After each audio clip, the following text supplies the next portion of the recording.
राजस्थान नाम के राज्य का नहीं, एक पॉलिटिकल साइंस का राज्य है। ये जो शब्द है ये भी हमारे लोगों को समझ में नहीं आता। ये पॉलिटिकल साइंस का राज्य है। पॉलिटिकल साइंस का स्टेट अंग्रेजी का शब्द है, स्टेट।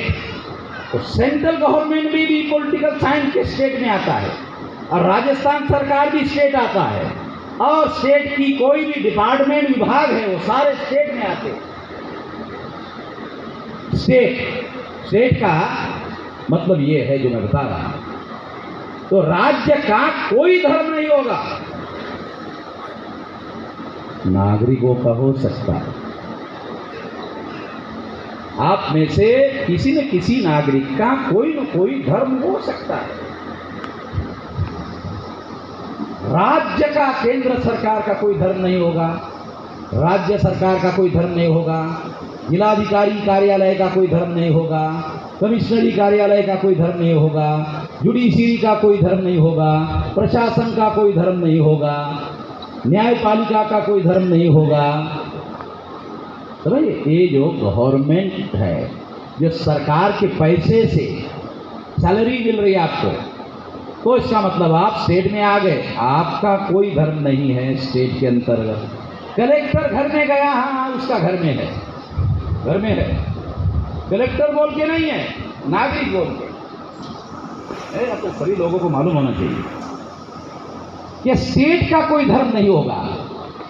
मगर आरएसएस की सरकार आई, ये बीजेपी की सरकार कह रहे हो ना, मैंने गलत बात है, आरएसएस की सरकार है, सरकार आरएसएस की है, और उन्होंने ट्रांसलेशन किया पंथ निरपेक्ष, यानी देश हिंदू राष्ट्र होगा, मान लिया, इसी प्रकार का बदलाव किए बगैर मान लिया कि देश हिंदू राष्ट्र है, और हिंदुओं के बाद मुसलमान है, सिख है, ईसाई है, बुद्धिस्ट है, जैन है, पंथ है, ये पंथ है।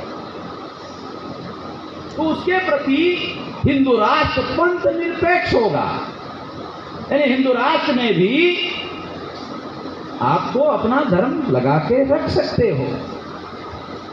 उसके लिए यह बदलाव है। अगर धर्मनिरपेक्ष दिखना है तो राज्य का कोई धर्म नहीं होगा, मगर हिंदू राष्ट्र में तो राज्य का धर्म हो गया। राज्य का क्या धर्म हो गया?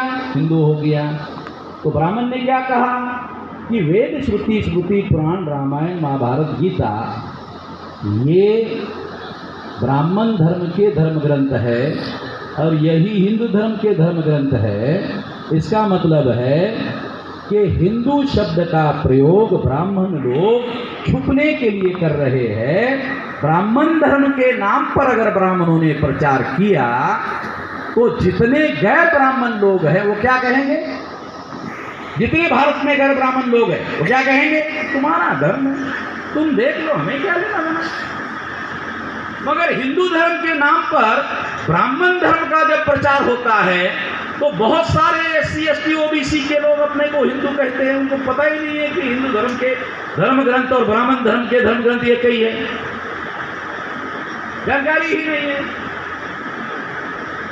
अगर मान लो हिंदू धर्म के धर्म ग्रंथ, ब्राह्मण धर्म के धर्म ग्रंथ ही हिंदू धर्म के धर्म ग्रंथ है, तो इसका मतलब है वर्ण धर्म को आपने मान्यता दी, जाति धर्म को आपने मान्यता दी, अस्पृश्यता को आपने मान्यता दी, शूद्रत्व पिछड़े वर्ग को थोपने को मान्यता दी, महिलाओं को दास बनाने की मान्यता दी, घुमंतु जातियों को बहिष्कृत करने की मान्यता दी, शूद्रत्व पिछड़े वर्ग के थोपने को मान्यता दी।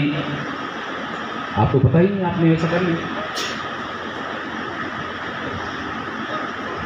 अगर यही बात ब्राह्मण धर्म के नाम पर कहे, आप विरोध में खड़े हो जाओगे। यही बात हिंदू धर्म के नाम पर कहोगे, आप लोग समर्थन में खड़े हो जाओगे। ये दांवपेच है, और दांवपेच का संबंध राजनीति से है। राजनीति बच्चों का खेल नहीं है जो सबको समझ में आ जाए। अगर सबको समझ में आ गई होती तो फिर आप राजा नहीं हो गए होते है? आप तो राजा हो गए होते। तो बाबा साहब अम्बेडकर ने 26 जनवरी 1950 को संविधान लागू किया, हर 21 साल के व्यक्ति को वोट का अधिकार दिया, और SC, ST, OBC के 74.5% है, माइनॉरिटी को मिलाओ 85% है, तो कांग्रेस की सरकार 31% से बनी, पहली सरकार।